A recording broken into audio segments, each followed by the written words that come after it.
Ey kızım dediler. İnni kuntu fis sigari yatiman ve fil kibari gariban. Yoshligimda men yetimligida katta bo'ldim. Dunyoga kelmasdan oldin otam, 6 yoshga onam, 8 yoshga babam dunyodan o'tib, otasiz, onasiz yetimligida katta bo'ldim. Va fil kibari gariban. Qadiganimda musofirlar yurtida, g'ariblar shahrida, g'aribchilikda yashayapman bolam. Al faqru fakhri. Men faqirlar bilan faxrlanaman. O'zim faqir, yetim holatda hayot o'tkaryapman. Meni faqirga berdingiz demang dedilar.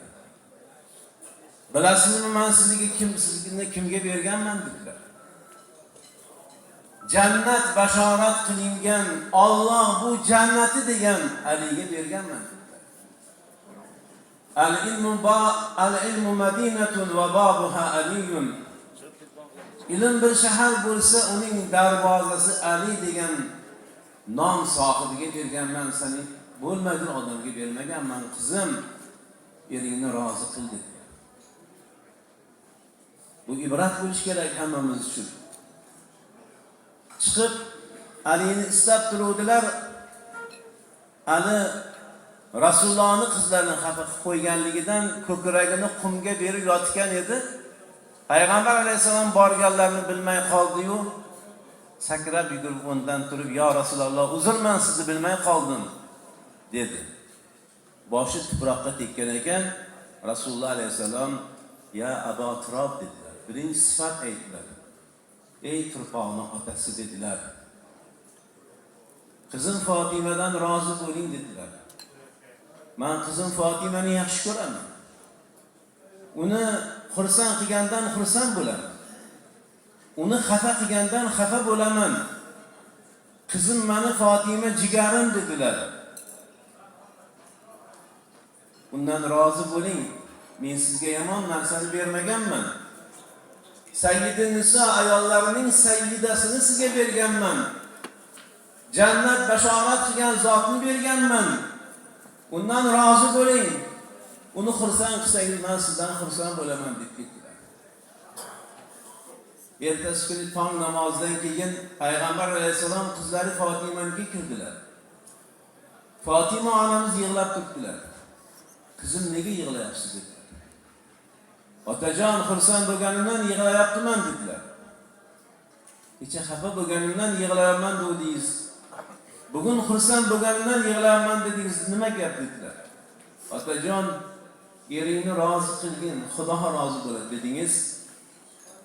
Atroflardan aylanib, "Ey meni Ka'bam, ey meni Ravzam, ey meni jannat, rayhon, nuri chashma farzandlarimning otalari, ey meni pardam, himoyachim, siz rozi bo'lsangiz menga jannat bo'lar ekan, norizo bo'lsangiz dovzax bo'lar ekan, mendan rozi bo'ling" deb rizolik so'radim.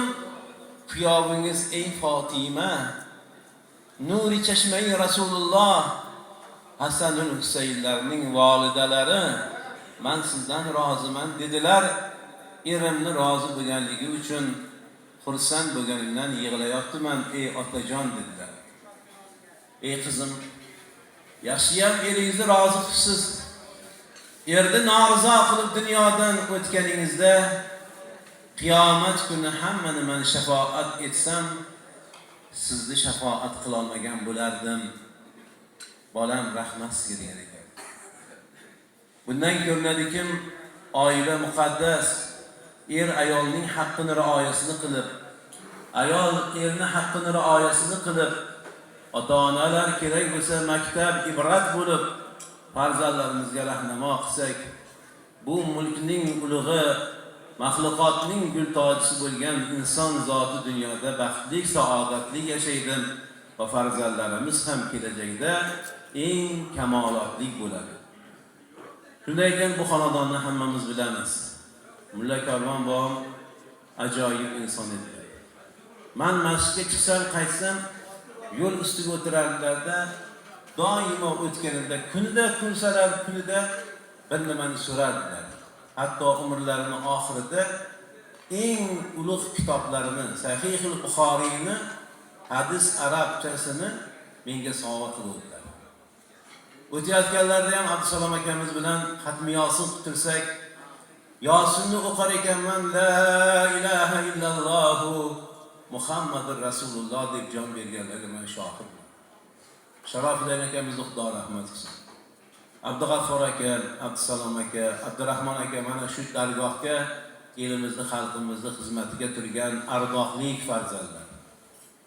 Bu yoq mana Erdon bobomiz, Mardon bobomiz, matlab hoji bobolarimiz, mana bu yerda mana farzandlar, joni jigarlar o'tiribdilar. Kelin taraflarimiz ham qishlog'imizning eng e'tiborli xonadoni. Rasulimiz alayhisalom yaxshi xonadondan kelin tanlanglar, yaxshi xonadondan kuyov tanlanglar degan hadisga muvofiq ikki ulug' xonadonning farzandlarini taqdirlari birlashayotgan ekan. Hammamizdan bu xonadondan o'tganlar bor. Shularni Qur'on tilovati bilan yadovorlik qilsak, inshaalloh maqsadga muvofiq bo'ladi. Abdusalom akam bilan doim gaplashib tursak, Mulla Abdukarim bobo bilan Mulla Shodiboy ustoz rahmatlik Sharof akamni farzandlarini to'yiga kelib Qur'on o'qib o'tganlarimiz va tiriklarimiz haqqiga duo qilganlar bugungi kunga qadar esdan chiqmaydi deb turibdilar. Qachon ko'rsak shunaqa. Yaxshilikni eslaydilar, yaxshi kunda qilingan duolar eslanadi. İnşallah ustozdan bir chiroyli Qur'on tilovatini eshitamiz. Bu yerda mana opalarimizdan chiroyli nashidalar o'qib, qalblarimizga xursandchilik kirgiztirdilar. Salomat bo'lsinlar. أعوذ بالله من الشيطان الرجيم.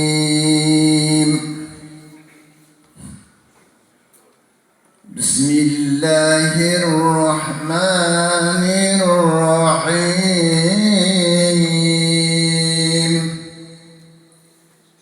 مثل الذين ينفقون أموالهم في سبيل الله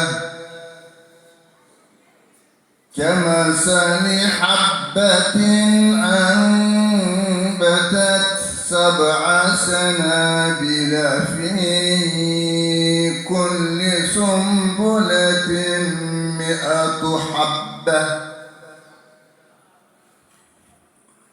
والله يضاعف لمن يشاء والله واسع عليم.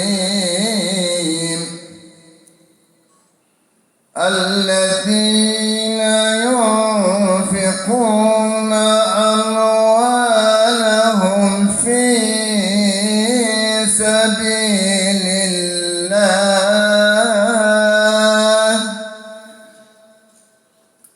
ثم لا يتبعون ما أنفقوا منا ولا أذى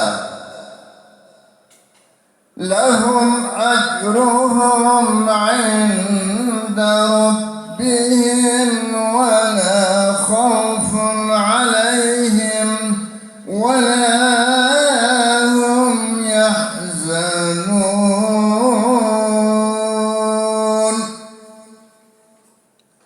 قول معروف ومغفرة خير من صدقة يتبعها أذى والله غني حليم. صدق الله العظيم. سبحان ربك رب العزة عما يصفون وسلام على المرسلين